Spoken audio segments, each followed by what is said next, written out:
welcome to In the Field. In just a short moment, we're going to talk with Falkortet.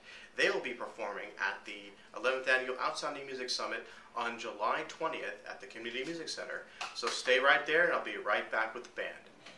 So I'm here with Falkortet, 3 members of the group, Tim, Ed, and Lydia, who will be performing at the Community Music Center on July 20th at the 11th Annual Outsound Music Summit. As opposed to my normal format, I'm certainly behind the camera, but I know that all of you out there can hear me, and we'll have some questions here and see what we can come up with. So, first question is, what was your first instrument? Tim? I think there's a picture of me after just learning to walk, playing a plastic Fisher-Price field snare. Okay. I can find it if we really need it. But yeah, it's pretty awesome. Okay, so Great picture. drums. Snare drum. Okay, and Ed, how about you? Drum set, yeah, Right. but I was a little older. I was 18 when I first started that. Okay, okay. And Lydia? My first instrument was voice. Okay. And guitar, actually. When I was a kid, my mom was in charge of the kinder choir, and so in kindergarten she taught me and my sister how to read music.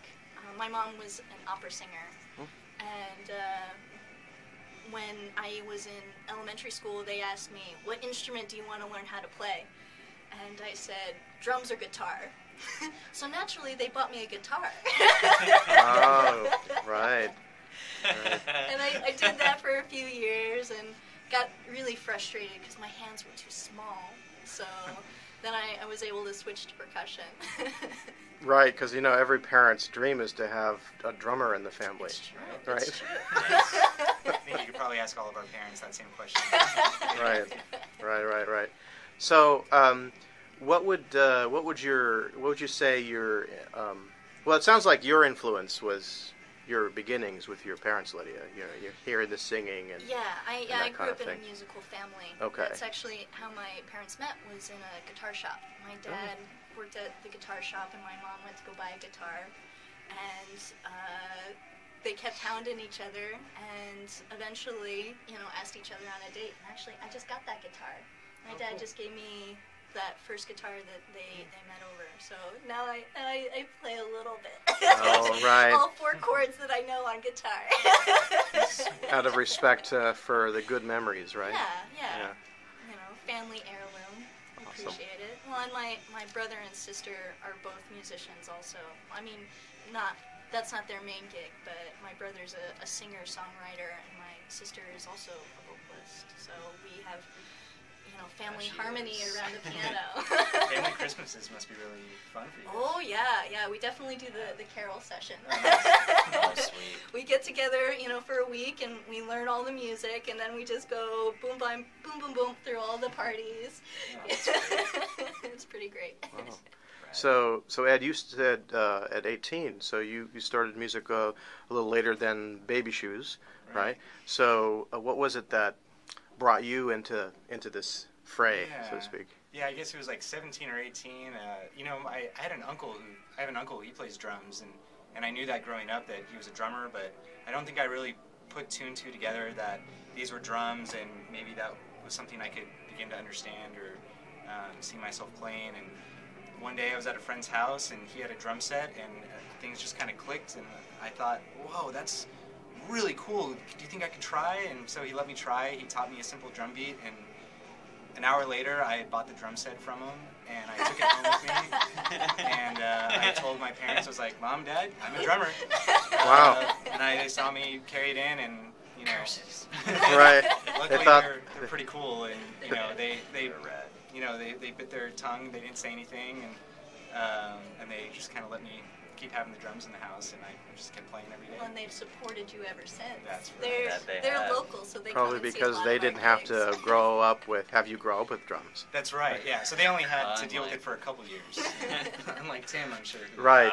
So Tim, tell me, you obviously were hitting and banging things at a very young age. Yeah. Can you? Exploring tonality. Well, can you remember? No. Can you remember what it was though that influenced you into the more of the sentient world of, oh, well, I'm actually playing music, or I'm drumming, Yeah, I think it was also my folks. My mom is also an opera singer. She studied in college, and so I would wake up every Sunday morning before going to church, which I never really liked, but I liked listening to her sing in the morning. That was great.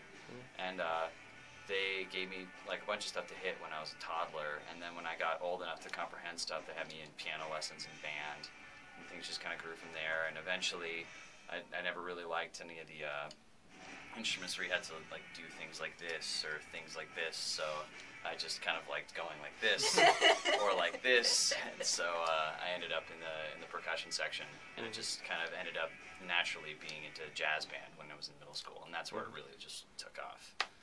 So teachers and drum sets. I think my first drum set had Beavis and Butthead on the bass drum cover, which was pretty motivating, I have to say, especially for a 13-year-old. I mean, it's pretty big.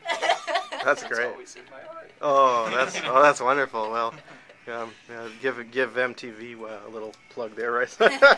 From the old days, The old MTV. Yeah, when they used to have music on that channel. Right, that's what that means. Yeah, the M. Well, we still play my drum set from 13. Oh, yeah. That's great. I still have the one and only drum set I've ever had. So There you go. All right, so you all have really have the drums and the percussion in your hearts, which brings me to the next question: is can you tell me what Falkortet's all about? You have a mission, or is it, like?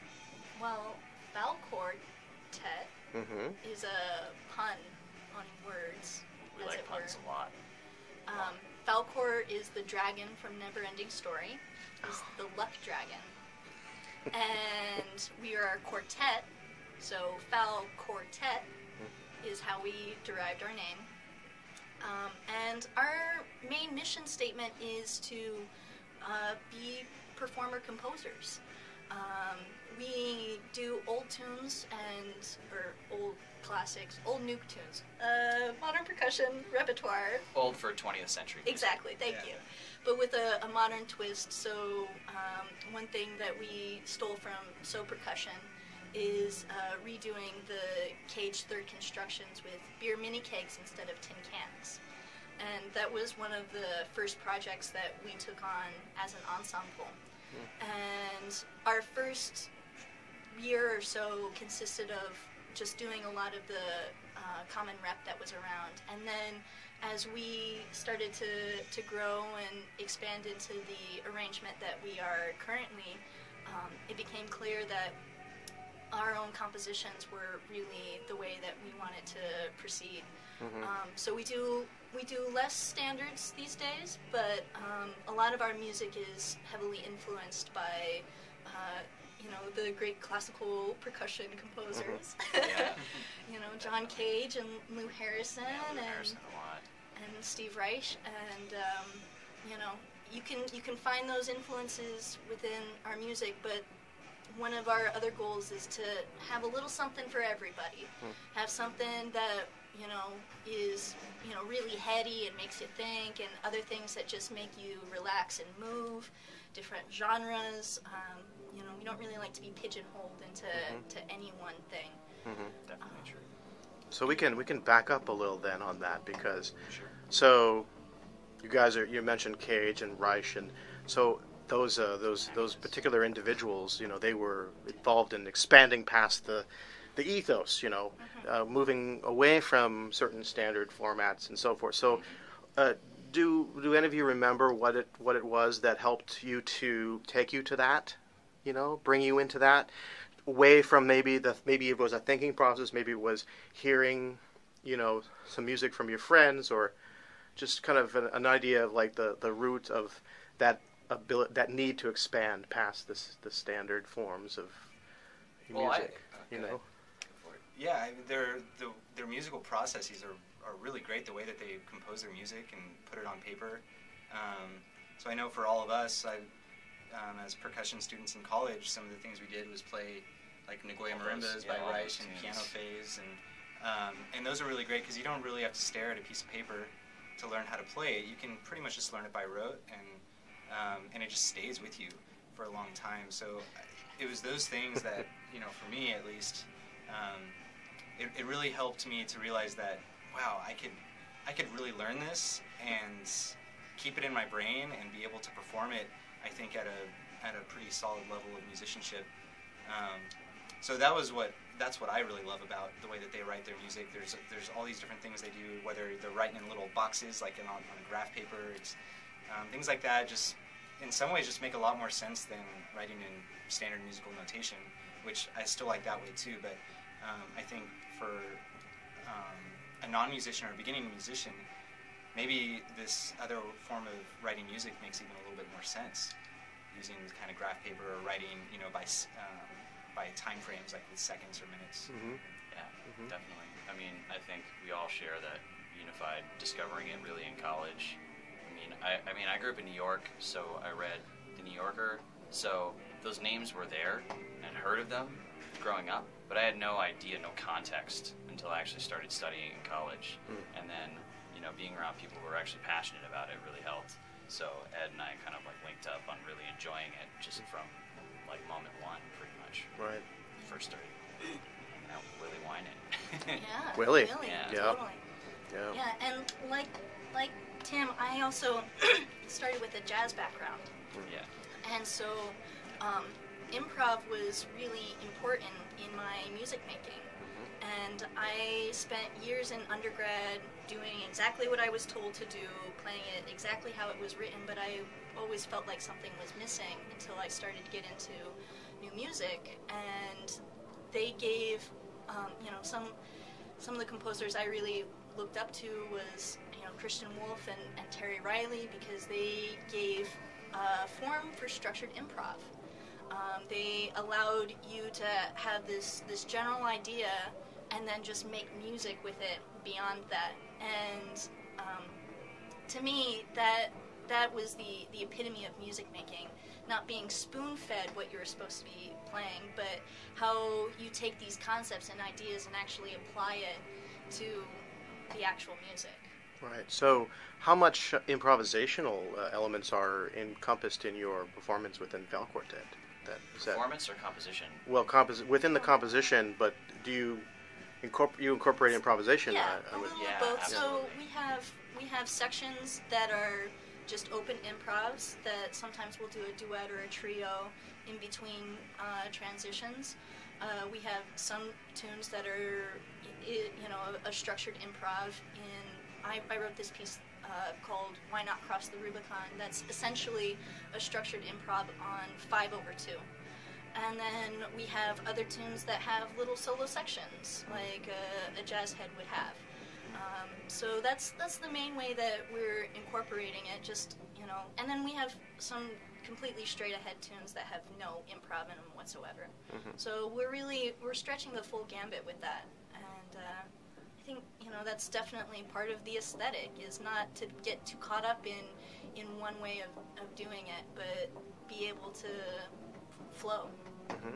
So on your summit performance, will you be debuting any new material, or? I hope so. Yeah. I'm working on it. Do you have a plan?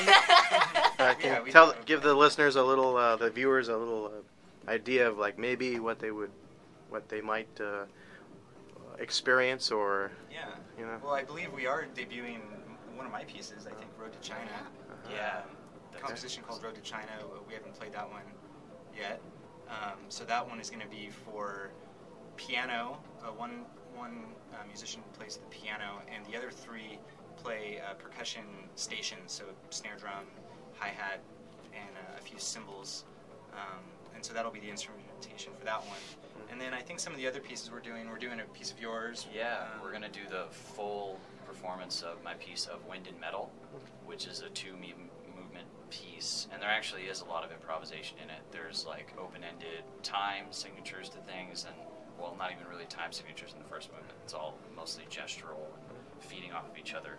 And then there actually is a little jazz head thrown in there, so Lydia can go crazy. Yeah, She's an excellent soloist. So. And that piece has never been performed in its entirety. Yeah, Right. one movement. We've always done one movement or the other, but never the full set. Oh, so excellent. That'll be exciting. Yeah, and that's then gonna be really fun. I'm working on an angklung piece. Yeah. And angklung is this Indonesian instrument with 4 keys, and as part of the Lou Harrison legacy, Tim and I have been building instruments. Excellent. And so Yeah. this is part of this side project that I've been working on. Last summer, I built these 2 4-note instruments, and have been since incorporating them into various pieces of mine, mostly as a variation of the traditional. So I don't typically use it how it's traditionally used. So for example, the piece I'm writing has auxiliary percussion, 2 onclung instruments, and marimba.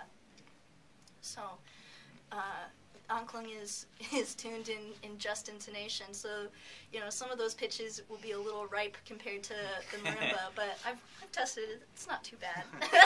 Oh, that's I'm sure great. it'll sound great. It's gonna be fun. So yeah, we do like to plan our performances pretty well, but at the same time, we do kind of leave a little bit of room so that we can change things up until the very last minute. For instance, I don't think Tim or I really knew that she was doing this piece. Excellent. So apparently we're doing this piece. Wonderful, wonderful. I'm sure So, it's going to be great. And so there might be even more surprises coming down I have the a line. feeling, Yeah. and most of our pieces do incorporate. There is a 4th person who just wasn't able to make it today, Josh Mellinger. But, okay. So most of our pieces do incorporate all 4 of us, but we also do like to do some pieces where we branch off and do like a duet or a trio.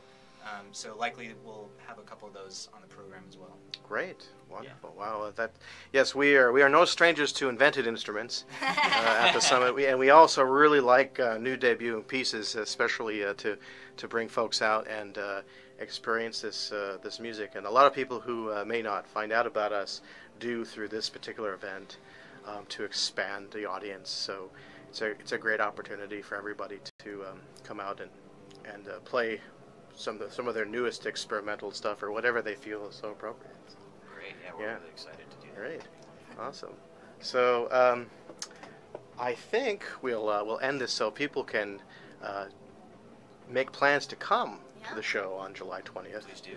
And come hear the music and experience it for itself. So I thank you all for joining me on this edition of In the Field. Tim, Ed, and Lydia. Falkortet. Thank you, Ren. Thank you, Ren. Thanks. Appreciate it. All right.